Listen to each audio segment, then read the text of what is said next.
Welcome to The Criminologist, the podcast dedicated to educating and entertaining our listeners. We bring you subject matter experts from around the world and share the latest and greatest evidence-based practices and interventions to help individuals desist from a life of crime and delinquency. Now, please welcome the host of The Criminologist, Joseph Arvidson. Hello and welcome to episode 202 of the Criminologist podcast. Happy to have you all with us today. This week is a special treat as we dive into uncharted waters. For the first time on the Criminologist podcast, we're bringing together not just one, but two remarkable guests who are ready to share their wealth of knowledge and experiences. Before we get into that, let's take a moment to reflect on the evolution of our podcast. Over the years, we have had the privilege of hosting subject matter experts from various corners of the world, shedding light on crucial aspects of the criminal justice system. From those with lived experiences to professionals directly engaged in justice supervision, each episode has been a learning journey. But today marks a new chapter as we delve into the intersection of technology and corrections. This theme has become increasingly vital, especially in light of recent global events. As we've witnessed the transformative power of technology during the pandemic, it's clear that embracing innovation is not just an option, but a necessity. I am thrilled to introduce our guest for today's very special episode, Jonathan Fisher and Jackie Dunn. Jonathan's work in utilizing photography to empower probationers has garnered critical acclaim and recognition, while Jackie's advocacy for data-driven criminal justice reform is both inspiring and impactful. Together, they bring a wealth of experience and insights that promise to challenge conventional thinking and ignite conversations about the future of corrections in the digital age. So, without further ado, let's dive into this dynamic duo's perspectives and ideas. Please enjoy my conversation with Jackie Dunn, joining us from the great state of Florida, and Jonathan Fisher, joining us from the great state of Maine. And I'll see you all on the other side. Well, welcome back to the show to the both of you. Jackie and Jonathan, you've both been on the show before. Thank you very much for returning. And thank you so much for being a part of this new format where we're pairing our subject matter experts together to get a wider perspective, if you will, on many of the issues that we love talking about here on the Criminologist podcast.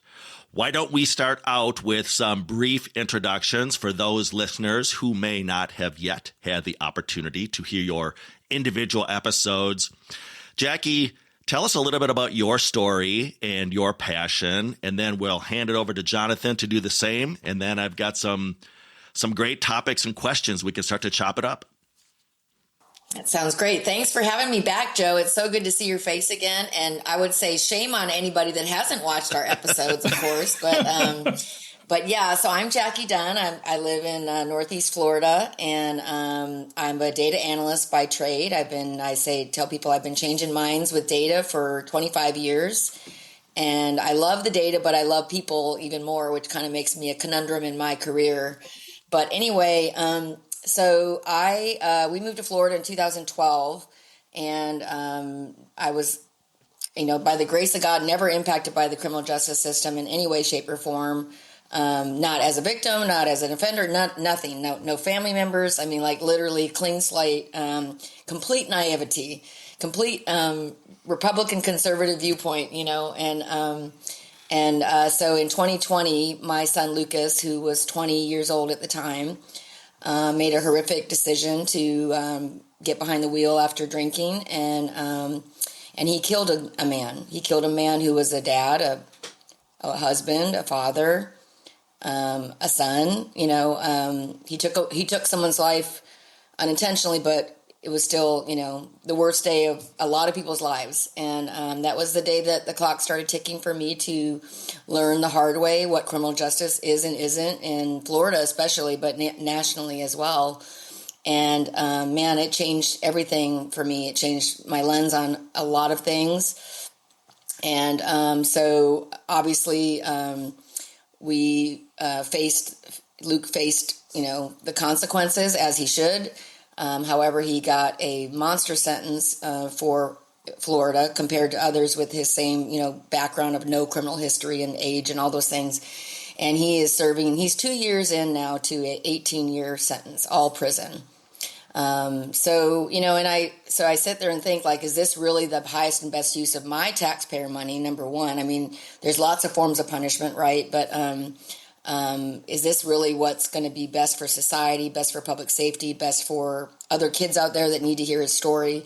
So anyway, I kind of dropped my career and, just shifted my career last year and started Data for Change, which is a nonprofit that focuses on second chances and using data to change minds in the criminal justice arena. So a lot of it's just education, because there's so many false assumptions and false factual statements out there that aren't really factual. So really just educating, whether it's my peers, whether it's legislators, whether it's other people in this space, I'll tell anybody that will listen. And most of what I do with my data is educate on the current, not really as much on prediction stuff and everything. But there's so many. And so my latest focus, Joe, since we've talked last, is I've been doing some really deep research into recidivism and what it is and what it isn't. So I'll love to bring that into the conversation today. But yeah, so I got into this the hard way, but I'm so grateful to be in this space now. I'll never come out of this space. And for Luke is doing amazing things behind the walls. So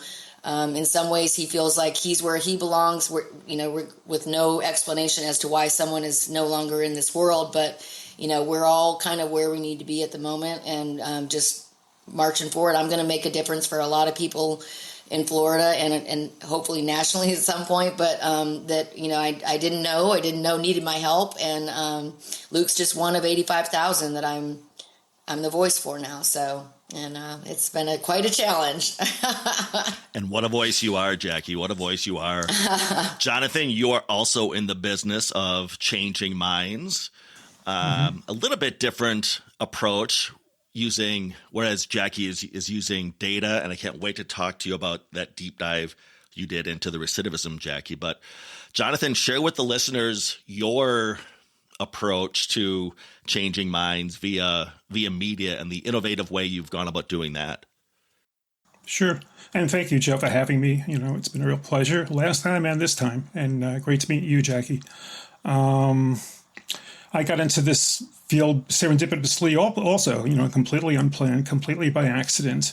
My best friend and colleague at New York's Metropolitan Transportation Authority, we both worked there for like a quarter of a century. When he took retirement in 1999, I believe it was, he decided to devote his life to his true passion, which was the visual arts. And because he was politically inclined, he made various connections around what's called participatory photography. He actually stumbled onto an exhibit we tell the story this episode in the film itself. He stumbled onto an exhibit of this kind of photography in a church basement when he was visiting London in 2002, and he had never seen pictures like this before. It was pictures of and by marginalized individuals. And he found it completely moving. And long story short, by 2000, he had founded a nonprofit, Seeing for Ourselves, devoted to exactly this kind of photography.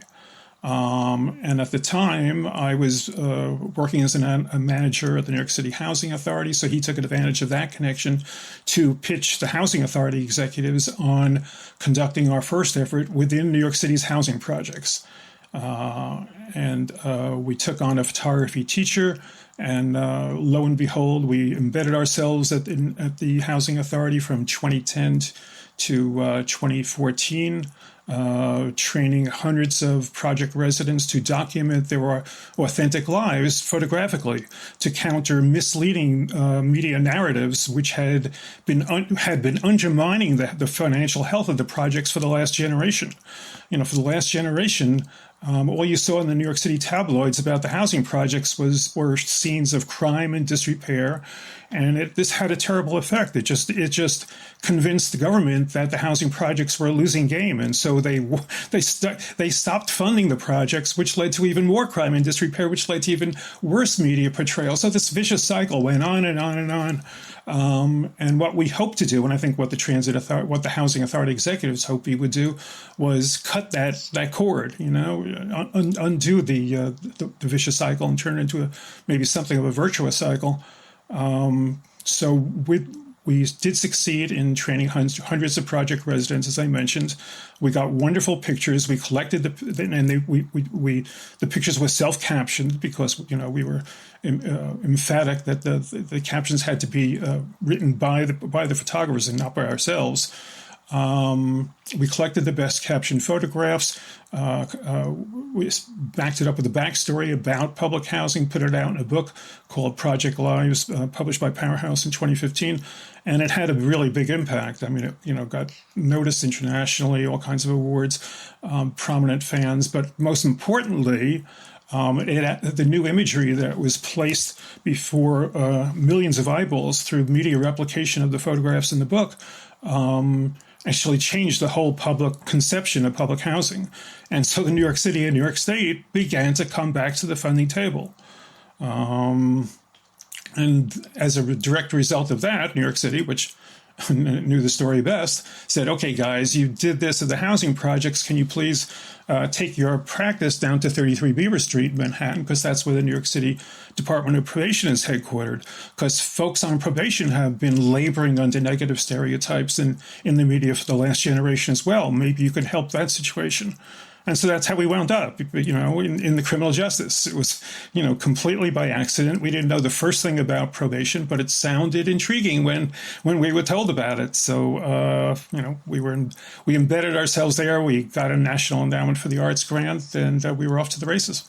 You mentioned combating media narratives, Jonathan, and Jackie, you talked about false assumptions that the public have as to justice-involved individuals. I used to teach a collegiate level course, Criminal Justice in the Media, and they encouraged me at the university, Joe, don't craft this course about the media as in the 10 o'clock news. Broaden that scope and just look at how these populations are portrayed in the wider media, a la Hollywood, for example, which sadly is where a lot of folks get their information. What are some of those things when you mentioned whether it's the media narratives or Jackie, the false assumptions? If I could get you to maybe cite one or two of the big ones that if you could just let the layperson know, this is not as it's typically portrayed in the media. Yeah, I mean, I think our book, we really delve into this in some detail. But whether you look at films like City Hall, which came out in 1996, and very derogatory a tale about New York City probation in particular. Online videos, sitcoms, even overseas, like in Britain, the sitcom Getting Straight, dating from the 70s, treated people on probation like a joke, like clowns. And it just went on and on. There hadn't been in our reach, there hadn't been a single positive portrayal of people on probation in any of the media. When I was researching for the course, you're right, Jonathan, there's not a lot of portrayal in general about probation. And what we see in corrections is typically viewed through that lens of corrections as in jails and prisons. But then again, That's right. The stereotypical evil corrections officer. Often in those films, whether it's Shawshank Redemption, I could go on and on. The protagonist is sort of the wrongly convicted individual, but they portray the corrections officers as always the antagonist. And I just don't know what value that adds to the narrative. Jackie, what was your one or two big takeaways as far as false assumptions that the public have as to individuals who are justice impacted? Yeah, I mean, I think that the general public first of all, with social media and everything that's come, we've become this like mob mentality, right? So you can't really think for yourself. You have to just jump on the complaining public group for your city when everybody else does, and so it's somehow we've become this like following, society, and you really don't think for yourself. So maybe we should have a website called Thinking for Yourself too. But anyway, so I think that as I watch the news now, and I watch Fox News, I watch CNN, I try to watch all different types of news just to see, even no matter conservative or not conservative, whatever, no matter what news source it is, no one talks about the good news that comes out of a prison, for instance. No one talks about the good stories, the good rehabilitation stories, So the only thing that sounds good in the news, like for instance, my son's accident, it was all over the news. All over the news because DUI manslaughter is a really sexy news story, sadly.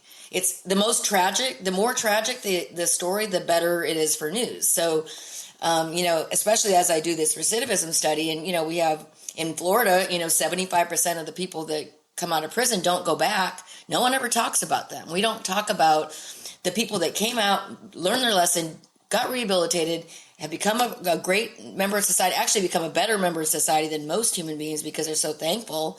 And no one talks about that because that's not interesting.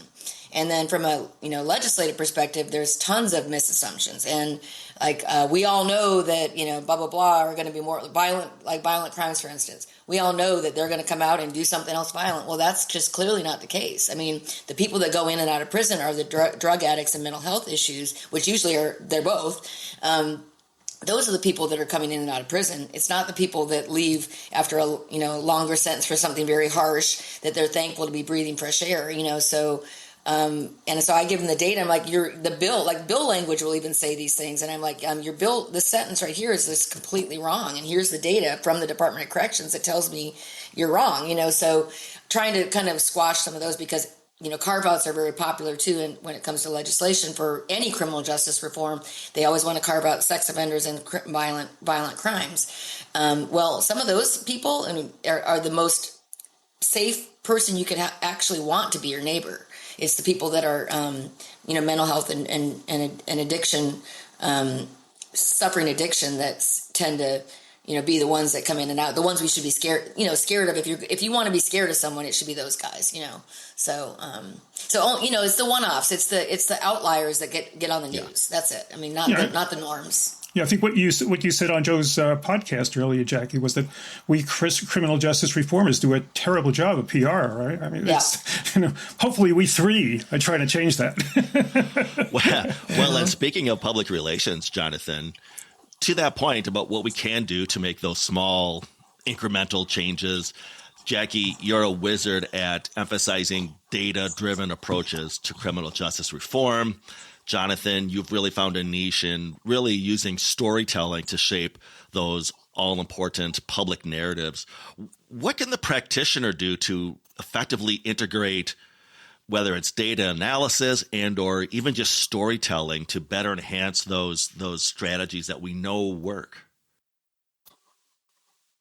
I mean, first of all, they go hand in hand because data doesn't really mean anything if I don't have a story to tell too. So I really try to use the data to justify the story, which I think is super powerful, which most people don't do. Like a lot of good stories don't have any basis behind them, And so then when someone figures out that it's not factual or it's not as accurate as it's been portrayed, then they kind of shut down. So I think they definitely go hand in hand. So, but I think you have to have both. Like I would tell a practitioner, you got to have the story too. What is your story? What are some of the human based examples you have of why you're talking about this? Because that's where people get caught. I mean, like I can talk about how much it costs the taxpayers, how expensive it is, but when I say that 25% of the entire nation's life without parole population is in Florida prisons, that gets attention immediately. And then I start talking about some of the people that are in there for life that I've learned about through this journey. So, and the families, their families that are at home suffering because of that, and so, you start it with the thing that kind of gets their attention, but without the human aspect, it really doesn't kind of catch, it doesn't matter to anybody because you haven't caught their empathy. You haven't caught their, something they're going to remember the next day. You know what I mean? Like everyone that knows my son, they remember, they follow me, they closely watch what I'm doing, but it's only because they know Luke and they know he's a really great kid. So, you know what I mean? So you have to bring that empathy. And I mean, like I just had such an aha moment when I learned about seeing for yourself, because I mean, so powerful to see I wrote it down, documenting authentic lives photographically. I mean, please come to the prisons. You know what I mean? Like it's so real because, and I'll just say one more thing and then I'll stop. But, I've heard, I mean, I can't even tell you how many people I've counted that went into a prison with a volunteer, like Prison Fellowship or whatever, some volunteer organization that they would have never gone in. Otherwise they were not justice impacted, and it changed their lives dramatically in one visit because they completely changed what they thought about people behind the walls. They're like, these are like real people. These are like, I mean, one of them was the captain of a police department. She's like, I'd never been in a prison before. And she went in there to see a dog that she was going to get as a service dog for the county that she was in. And she said, it changed my life. These women were amazing, you know? And I'm like, well, duh, you know, but no one knows that, you know? So it's the humanity of it is the most important part still. But and by the same token, we believe in backing up storytelling with data. You know, so we're in the same playing field. You know, so to speak. And I could say that the current commissioner of the New York City Department of Probation, her name is Juanita Holmes. She's a huge believer in metrics. She won't do anything without numbers. And while she was cutting all kinds of other programs, she actually strengthened our photography program, because she saw some of the numbers. And in fact, Joe, you were in the audience, you may not remember, but at the APA plenary in New York last summer, a couple of probation officials were up on the stage, and they talked about there being 1,900 odd opportunities created from the photography program just over the last year, whether you're talking about paid teaching gigs or paid photo shoots or the chances to sell photographs at a gallery. So all of that, helped convince her that this program had, other than other arts programs too, had numbers behind it. And of course, the elephant in the room is, maybe the recidivism rate. I do have some anecdotal evidence that in our program, the rearrest rate, which, isn't a great metric. I mean, desistance and safer cities are, much better measures of success than recidivism. But be that as it may, the rearrest rate among people in our program was something like 4%. And that compared to something like 14% in the department as a whole. So I think that also helped push the commissioner over the line. Well, and I bet you too, like I'm thinking just now, as you said that, like even for like people willing to hire, do second chance hiring, we see these photography and they're like, these are like really normal human beings, Yes. So I bet it opened doors like that. Yes, too, like, exactly. Into Yes. like, I want to start offering these people a job or, what I mean? Like, Yes. I think that's what's happened. The impacts are like, are really widespread Yes. because it's That was the whole purpose. It was to reform probation and also to get across the idea that folks involved in criminal justice are just like you and me. And obviously, what happened to your family, Jackie, could have happened to anyone. I have a 19-year-old son. He's dead set on getting a motorcycle. My wife and I are like, tearing a hair out at imagining what could happen. But anyone can find themselves in this situation. Yeah, we're all one oops away from prison. Yeah. Well, and longtime listeners of my show, or maybe even short-time listeners, will know that's the tagline that I sign off every episode with.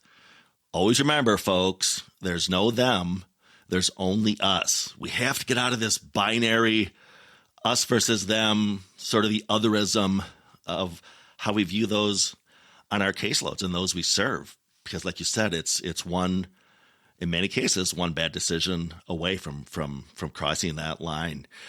Jackie, you mentioned doing a deep research dive into recidivism. Jonathan, you just mentioned some anecdotal recidivism. So I guess let's just go there. Talk about what you discovered, Jackie, and I've got some thoughts too about sort of the limited, I guess is a good word, value of looking at traditional recidivism. But what were some of the aha moments that you had when you were going down that rabbit hole? Well, first of all, I'll clarify that the data I was using is obviously Florida data, but it's only state prison data. It's not county jail or any other, so it's just people that were actually incarcerated at the state level. But what I did is I took the 2020 releases for Florida, which is there was 27,000, which is a little more than normal, but it was 2020, so it's kind of an anomaly year anyway. But so 27,000 people were released, and I'm like, so what happened to them? So obviously the normal way we track recidivism is, did they go back in or did they not, and so at that level we were at about 25%. And then and I'm like, but you know what that doesn't tell us anything, right? So all it does is it gives a little bit of a check on the Department of Corrections and how they're doing, but not really, because the things that bring people back to prison are not necessarily within their control completely either. So, but I took that and I said, okay, of that 25%, what happened? So 7.5% was technical violations, right? So probation, they got probation, or the few people we have on parole in Florida, parole violations. And then, but almost, 17.8% were new offenses. So if you really think of recidivism, to me, I want to know how it impacts public safety, which would be new offenses, right? So 17.8%. So of that group, what did they do? So, I know what they left for, which I haven't gotten to that yet, but what did they do? What was the worst of the stuff that's, whether they had one charge or 20, what was the worst thing they did? So, and in Florida, we have a 9-level, top level hierarchy of offense groups, which number 1, of course, is murder, manslaughter. 2 is sexual behavior, robbery, and it goes down 1 through 9, and they're worse as they go down. So, of course, technical violations was the highest percentage, and then drugs. Drugs was 5%. And murder, 63 people got out for murder, manslaughter. Actually, 63 recidivized with murder, manslaughter. It was 0.2%. You know what I mean? So, obviously, that's you want it to be 0, but still, it's 0.2% of the overall of all the 27,000 people that got out of prison. And of course, 74% didn't go back in. So so then I basically took that and said, let's look at this for different segments of the population. So this is just the overall, 85,000 men and women in prison. So I looked at it. I mean, you could filter it any way you want now that I've got the data set up. First-time offenders. I did people that served 20 years or more. DUI manslaughter. Elderly people that were released over the age of 50. Sex offenses. Murder, manslaughter.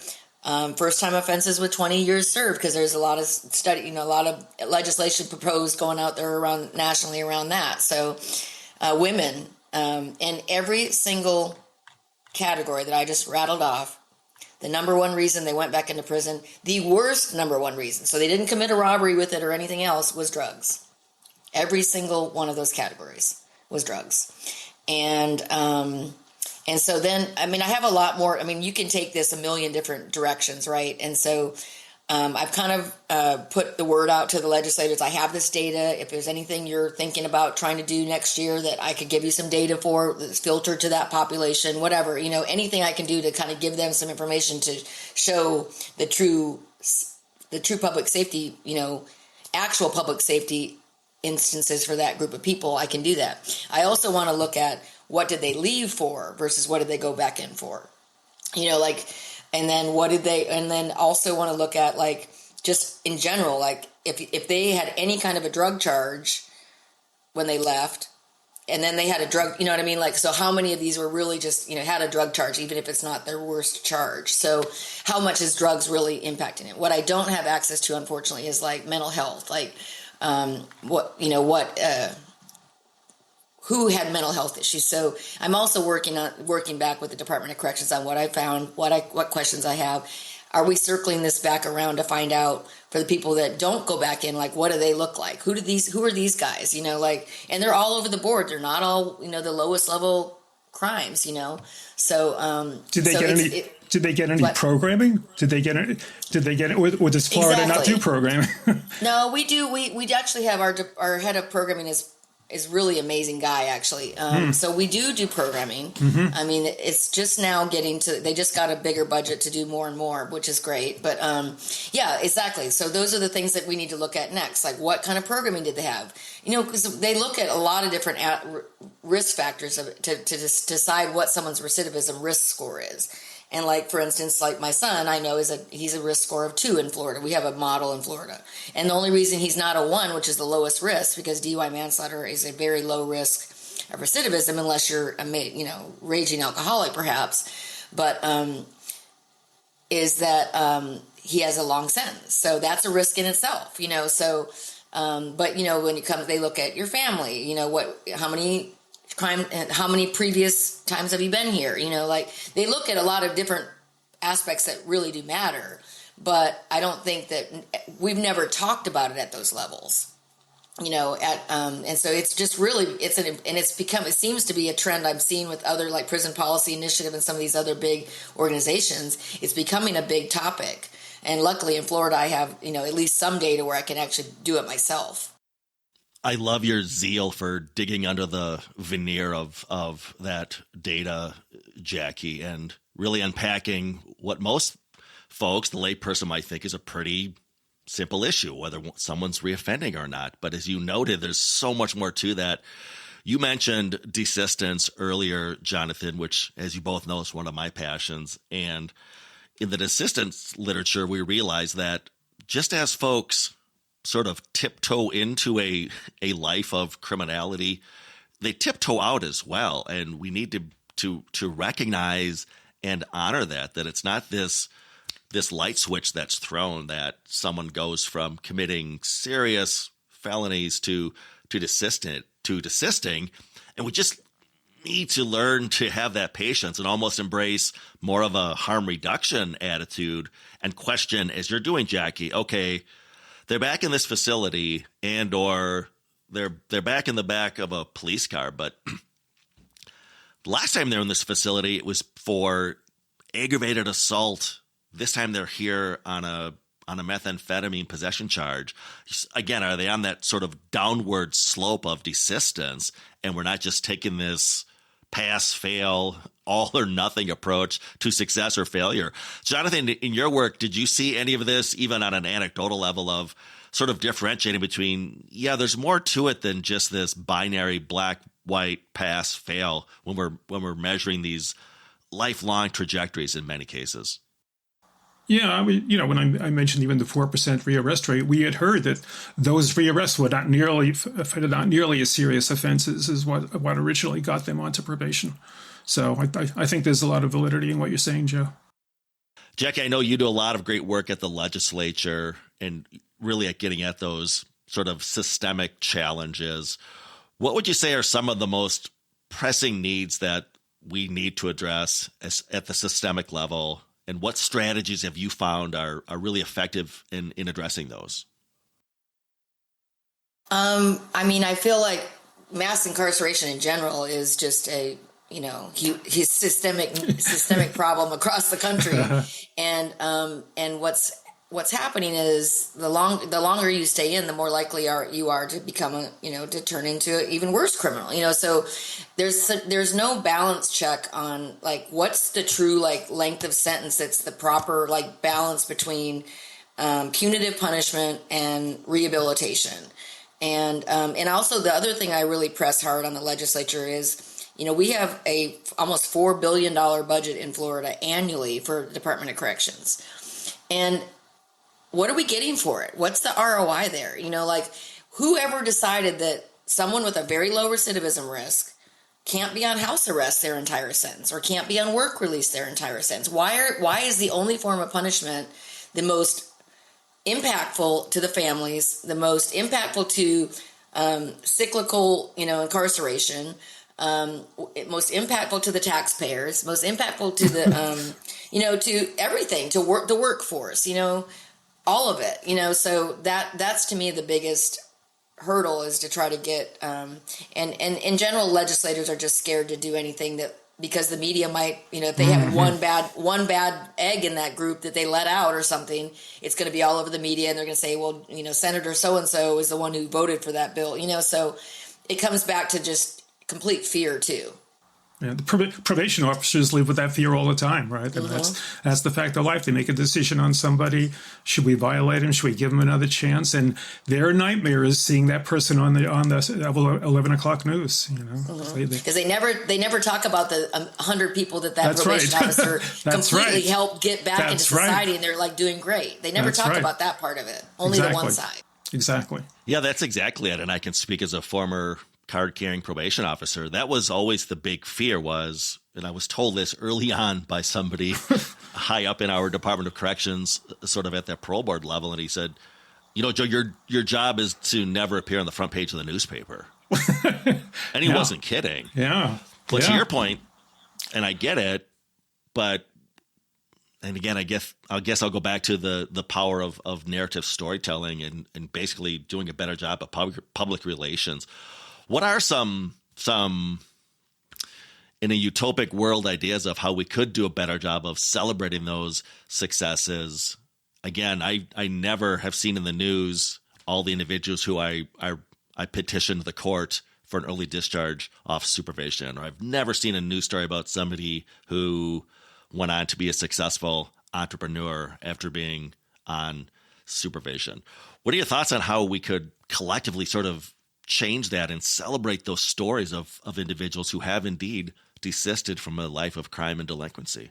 I hope we're all doing that. I hope all three of us are doing work towards that end. That's what I think is going on between the work that you are doing in Florida and Jackie, and talking to people who don't necessarily, you'd think wouldn't even agree with you, and turning them around, and Joe, your podcast, and your tremendous outreach. And I mean, on at our end, we're getting a new narrative. We're only talking about probation, not the entire criminal justice system, but I think we're getting a new narrative out there. It's been in the press. It's been seen by by a film that was seen by thousands of people all over the world. The book has been reviewed by your podcast and many other podcasts, and all that. I think it just builds. It's as everybody says, it's a marathon, not a sprint. But I think as we continue to work, we're gonna turn the ship around. Yeah, I would say, the arts is definitely something that we underutilize in our PR. And especially, I really felt empowered by learning about you, Jonathan, and what you guys have done. And then I've also, then I made me think back to watching, 25 to Life, which was a movie about teaching, the guys in San Quentin how to run a marathon, and just the beautiful humanity of those men, and then you learn that one of them is an incredible poet, and then then you learn about art. To me, art brings out, not only is it a major rehabilitative piece of, I think, someone's life, is if they get the piece of doing something on that side of the brain, but it's really a perspective that people can grab, to me, the film and the books, and is one of the only ways that I can see to get out to the mass media, because my whole goal is I don't want to talk to the people that I know that agree with me.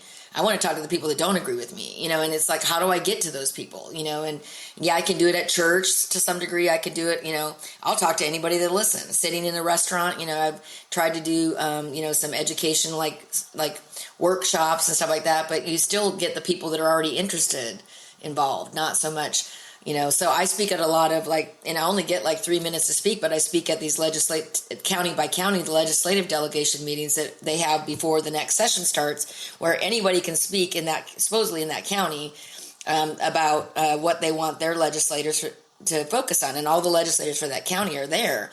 And I'm like, okay, great, I can see all these legislators in one pop. I only get 3 minutes, but I'm really talking to the people behind me. They're from all walks of life. They're not there, There's police officers there. There's everything. Anybody in the county that needs appropriations or whatever is there. And so I really craft my speech as well as I can to get their attention, because they, those are the people that I would never get my hands on otherwise in that big of a group. So I was recently doing some work with some amazing folks down in North Carolina, and we had a conversation around what's known as reentry simulations, where basically as a way of getting the public to understand the perspective and the viewpoint for somebody struggling to reintegrate, and to highlight those systemic barriers that are put up around housing, employment, transportation, all sorts of things that we as pro-social individuals take for granted.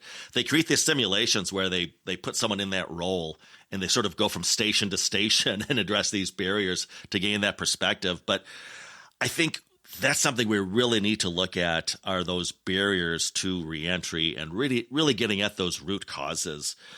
What are your thoughts on how, again, we can leverage media and our voices to highlight some of those barriers that really start the day that individual leaves prison, which I learned this from that great documentary, The Road from Crime. There's this expression, the real punishment starts when we leave prison, Joe. That's when the real that's when the real sentence begins.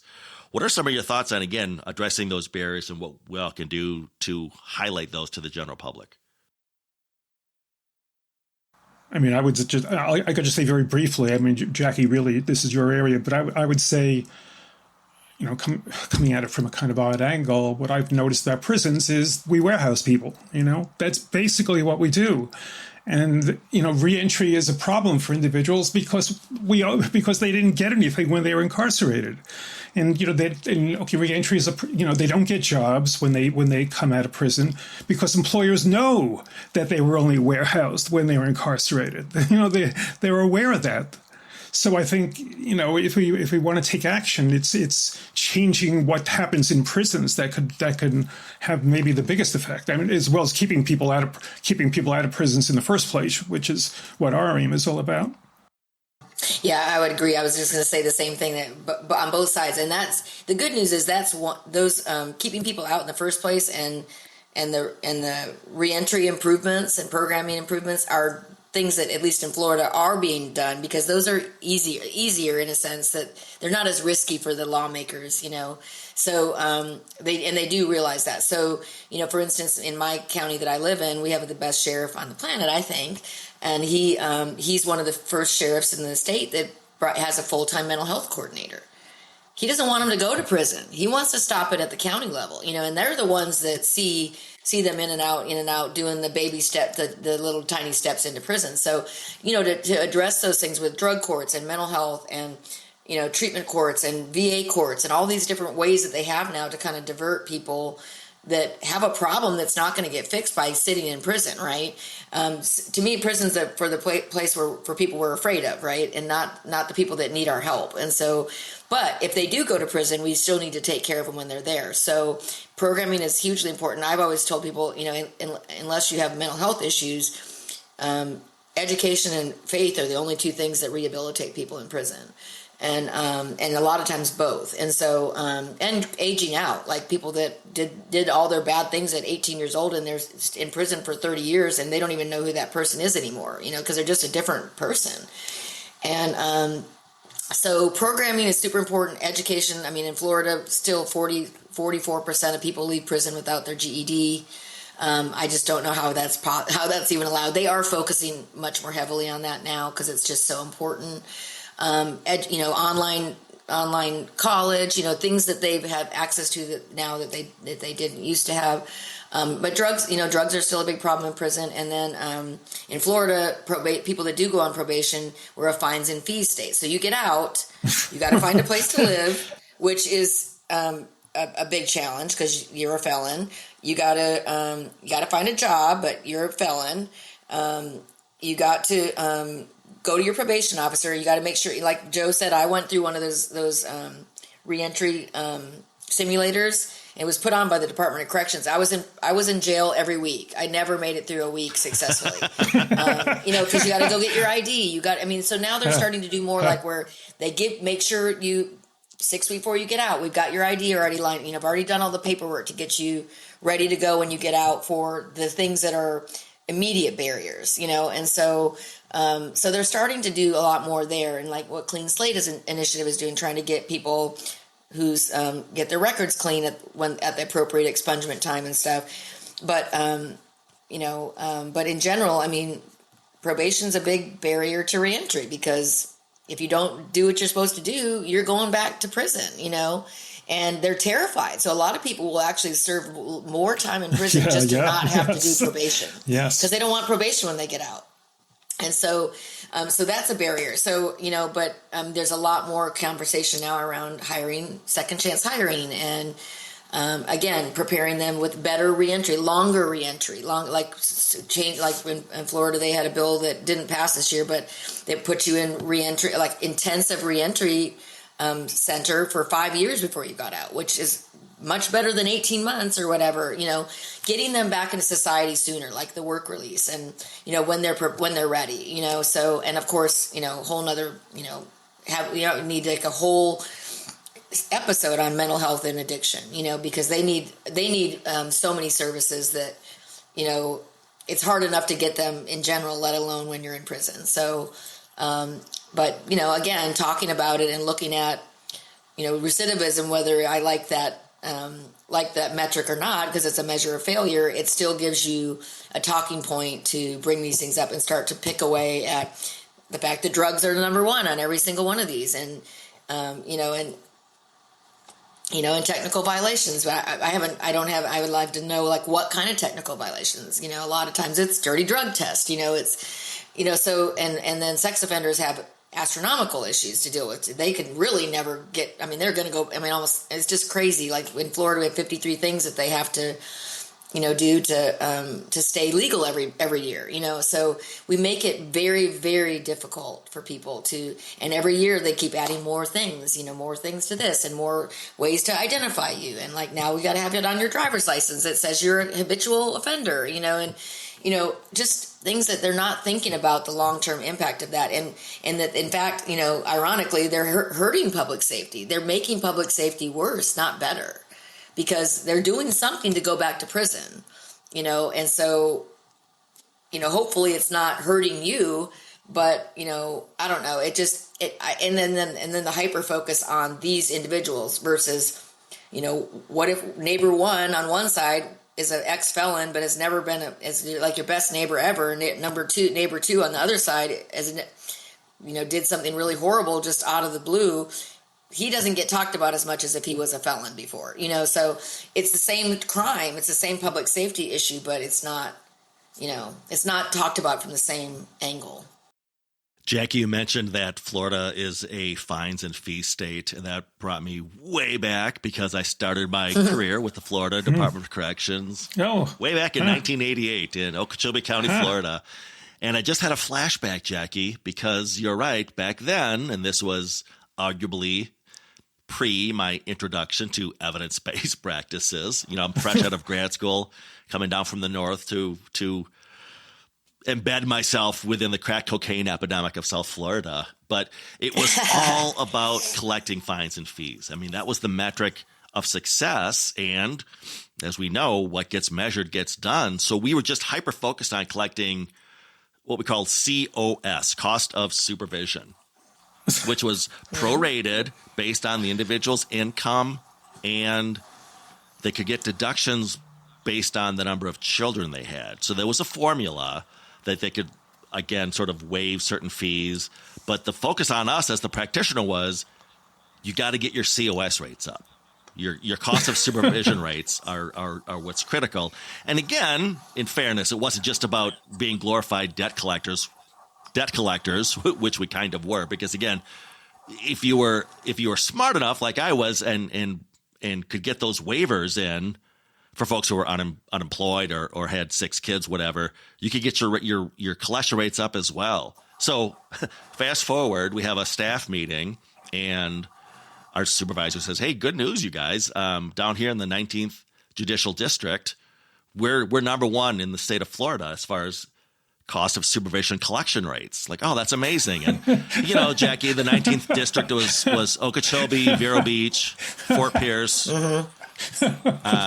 maybe West Palm Beach. I'm not sure. But then my supervisor said, oh, hey, even better news. Within the 19th Judicial District of Florida, the Okeechobee branch office, we're number 1 collection rate within that district. Big round of applause. And hey, listen, guys, within the office, Arvidson has the highest collection rate. So arguably, I had the highest collection rate in the office that had the highest collection rate, in the district that had the highest collection rate. But again, that's how success was defined. And that's what I thought being a good crime fighter, if you will, was all about, was just collecting those COS, cost of supervision rates. We used to joke because the beginning of the month was when everybody reported, and there was literally a line in the waiting room of folks with their checkbooks, right, paying their fines and fees, and the poor receptionist just sat there with a big receipt book, basically, handing out receipts. And we used to joke, we don't work for the Department of Corrections. We work for the Department of Collections. Yeah, that's all we did. Yeah, but you're going to that international congress soon, Joe. I'd be interested to know if any other country charges people for their own supervision. I think other countries think we're nuts. They do. Yeah, other states, with all due respect to my dear friends in Florida, think we're nuts. Yeah. We waive that here in Minnesota, and I know other states are going that way as well. But yeah, it's just sort of an example of how far we've come, I guess. And I know they're doing great things down in Florida now. Yeah, we are trying. It's definitely, you got to set your expectations appropriately and celebrate the wins you can get. But one of the things I hope I'm not going off topic here, but one of the things that I talked about when I was opposing a bill this session, I kind of lectured the legislators about tactical versus strategic. Everything we do in this, and I don't know, I feel like it's kind of nationally, but is tactical because they're only in office a certain amount of time. Number one, no one has a strategic vision on how to deal with anything. And so, we've been deferring maintenance on our prisons for years and years and years and years. And so they paid KPMG $5 million or whatever it was to do this 20-year master plan. And one of the things and it was actually a great report, and hopefully we'll continue to reference it. But one of the things that they said was that they went to every single prison, and they said that of the 57 prisons or whatever, they ranked them as what condition they're in: good, fair, poor, or critical. And like a third of our prisons were critical or poor, the lowest levels. And so they said we have immediate needs of like $2.2 billion, not including our normal multi-billion-dollar budget, to fix these immediate dire straits maintenance issues that we've been ignoring for years. And so I'm like, oh, this will be interesting to see what the legislator does with this one. And so the only win that they could get, the only way they could agree to it or whatever is we'll give you $100 million a year for the next 20 years. And I'm like, what part of immediate do you not understand? We're in a point where they said in this report that we're within 2 years of hitting the capacity. So I'm like, are you waiting for someone to tell you what you have to do and be able to be reactive so it's not your fault? Or, there's no proactivity here. So I kind of said, I think that we should have to go back and revisit these bills after 2 years and see how effective they were. Because I, basically called this guy out and was like, this is a social media bill. This looks great in Facebook and on Twitter and all the things, but not one person will benefit from this bill. And I'm like, let's talk about it in 2 years and we'll so you know what I mean? It's so frustrating because nothing is looked at from a long-term vision. So we finally have this 20-year master plan. This is awesome. That's what they decide to do. It's just ludicrous. You mentioned earlier, Jackie, the conundrum of even a progressively minded legislator stepping up to do the right thing, as you could say, but fearful of, I don't want to be the person who has to run on lowering penalties for violent offenders, for example. So they're sort of trapped in that CYA political conundrum. But I think as you both continue to change that narrative via data and via storytelling, the more of these sort of poster children we get of what success looks like, the more we can build that leverage. Maybe share some of those experiences or something that really recharged your batteries when it was just that one story or that one individual or that one thing changed somebody's mind that you thought, okay, I'm on the right pathway here. With me, I think you saw him, Joe. He was Andre Whitehead, spoke at the plenary. He was on probation, and in 2018 just stumbled onto this gallery exhibit of the photographs resulting from our first class. And he said, wow, you mean News 12 is here? Like, this is an important event. This is, maybe I better, take a closer look, get into this. And the closer he looked, the more enraptured he was by the whole field of photography, by the whole idea of putting forward a different narrative about himself, about his community. And he really took to the programming so avidly that not only did he soon begin to teach a class himself, but he eventually became the assistant director of the entire program. And to me, that's it's an inspirational story that I would love to share with the world, and that's why it's front and center on our website. I love that perspective, Jonathan. Obviously, we've been talking about changing the public's mindset, but we should not forget, indeed, that even for those justice-impacted individuals who have such, at times, a negative narrative script, sort of doomed to deviance, as Shad Maruna would say, that we can't forget the value of changing the perception from them as well, empowering them, giving them self-efficacy, giving them agency, and letting them know that there is a different pathway that they could take. Jackie, anyone that you sensed a light bulb moment with due to all your great work over the years? I wouldn't say necessarily. It's probably more of a gradual light bulb that just over the last 2 years of doing this, that the conversation is much better. That the acknowledgement that there is a problem that's not being resolved is much better. You got to have leadership all the way to the guy at the top that won't veto bills when they pass by the whole entire House and Senate because they don't like them. So, we're kind of in a holding pattern in some ways, but the conversations are better. Some of our highest leadership on the Republican side, which of course we have a supermajority Republican House and Senate, are very committed to criminal justice reform. Like I said earlier, most of it right now is related to reentry and trying to do better with reentry and programming and mental health and things that don't say so-and-so let this group of people out of prison, but it's, so that's good, right? So if they're not even acknowledging it, and they don't run when they see me. They like to see me because I give them information. I don't ask for anything. I'm not negative. I don't complain about what where he's at or anything like that. So I try to be I'm here to help you. I want to be a trusted resource for you. And then also I would say that our leadership at the Department of Corrections, and this is coming from a parent of someone who is in the Department of Corrections, is very, very good. We have the right man at the top.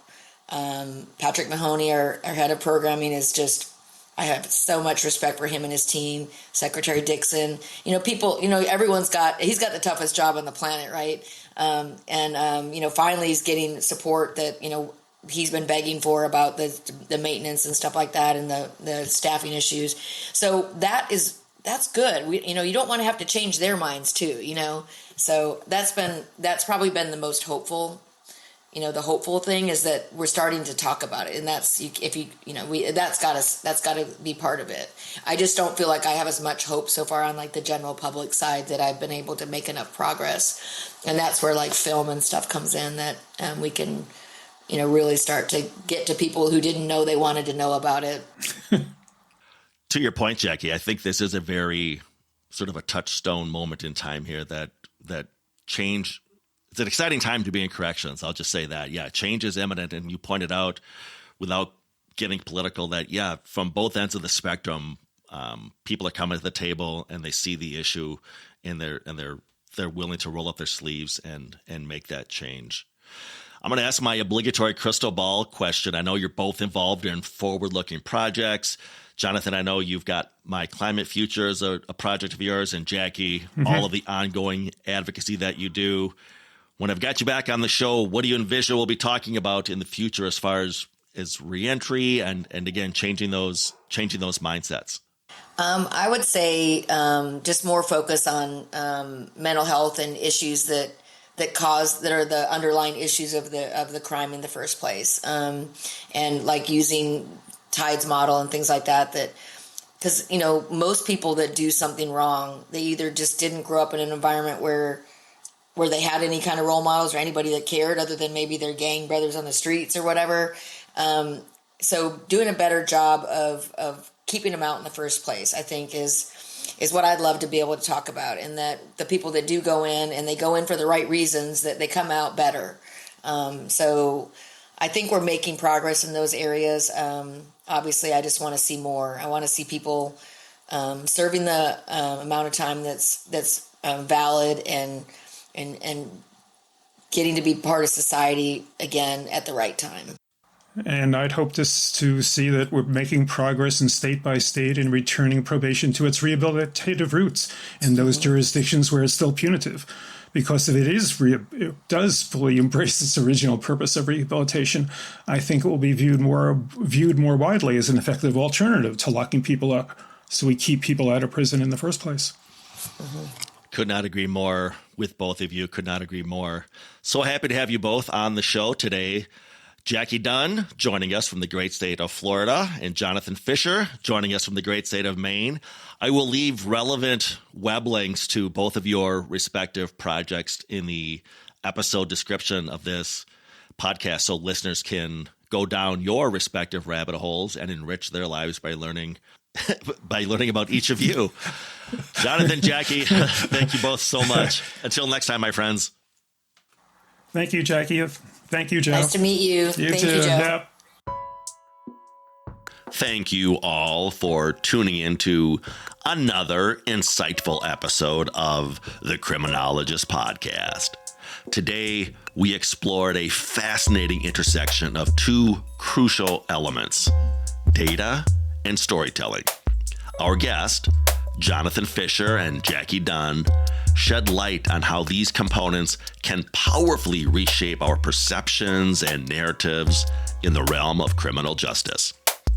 We delved into the immense potential of data-driven approaches, not just as a tool for analysis, but as a catalyst for change.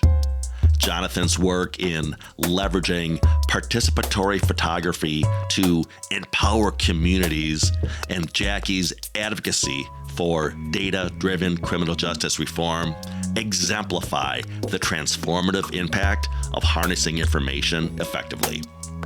What stood out in our conversation was the shared vision of shifting the narrative around justice-involved individuals. Instead of perpetrating stereotypes and stigmas, we explored the power of storytelling in humanizing this population. By showcasing diverse perspectives and experiences, we aim to bridge the gap and move away from the divisive us versus them mentality that often pervades discussions about criminal justice. I encourage you to check out the show notes for relevant web links to learn more about Jackie and Jonathan's work. They are pioneers in their respective fields, driving meaningful change and challenging us to rethink our approaches to justice. As we wrap up, I want to express my gratitude to our guest for sharing their insights, and to you, our listeners, for joining us on this journey of exploration and learning. Remember, change starts with understanding, empathy, and a commitment to progress. And you may have caught Jackie's reference to the Tides supervision model, which Nicole, Kimberly Staley, and I have developed. Happy to report we just completed a week of training for an amazing cohort of probation officers in North Carolina. If you are interested in learning more, reach out to the show and/or contact us at thetidesllc@gmail.com. That's thetidesllc@gmail.com. Back next time with a fresh episode. In the meantime, you may contact the show or reach us through our website, the Paragon Group, LLC.com, for training or presentations as to core correctional skills, desistance from crime, or of course, our amazing Tides supervision model. If you have questions or comments as to this podcast, feel free to contact the show via our email at thecriminologistpodcast@gmail.com. That's thecriminologistpodcast@gmail.com. Remember to follow us through our Facebook and Instagram pages at The Criminologist Podcast. New fun images are being added all the time to those feeds. You don't want to miss out. We are also on X. Give us a follow at Crim Media Group. That's CRIM Media Group. You may also connect with me, Joseph Arvidson, on LinkedIn, and follow both the Criminologist Podcast and the Paragon Group on our LinkedIn pages. Hey, lastly, if you've not already done so, check out and subscribe to our YouTube channel, The Criminologist, for additional content as to the themes of this podcast. And if you believe in what we're doing on the show, if you're part of the movement, please spread the word, tell a friend or a coworker or a colleague about us. Ask them to subscribe to the podcast, and of course, do so yourself if you've not already done so. And always remember, folks, there's no them, there's only us. They're like, these are like real people. These are like, I mean, one of them was the captain of a police department. She's like, I'd never been in a prison before. And she went in there to see a dog that she was going to get as a service dog for the county that she was in. And she said, it changed my life. These women were amazing, and I'm like, well, duh, but no one knows that, so it's the humanity of it is the most important part still. But and by the same token, we believe in backing up storytelling with data, so, we're in the same playing field, so to speak. And, I could say that the current commissioner of the New York City Department of Probation, her name is Juanita Holmes. She's a huge believer in metrics. She won't do anything without numbers. And while she was cutting all kinds of other programs, she actually strengthened our photography program. The Criminologist Podcast is a production of the Paragon Group, LLC. For speaking engagements, interviews, program design, or training opportunities, please visit us at theparagongroup.llc.com. If you enjoyed the show, you can find more content and videos on our YouTube channel, The Criminologist. Don't forget to like and subscribe. Both the Criminologist Podcast and the Criminologist channel are brought to you by the Criminologist Media Group. Be sure to give us a 5-star review, and thanks for listening.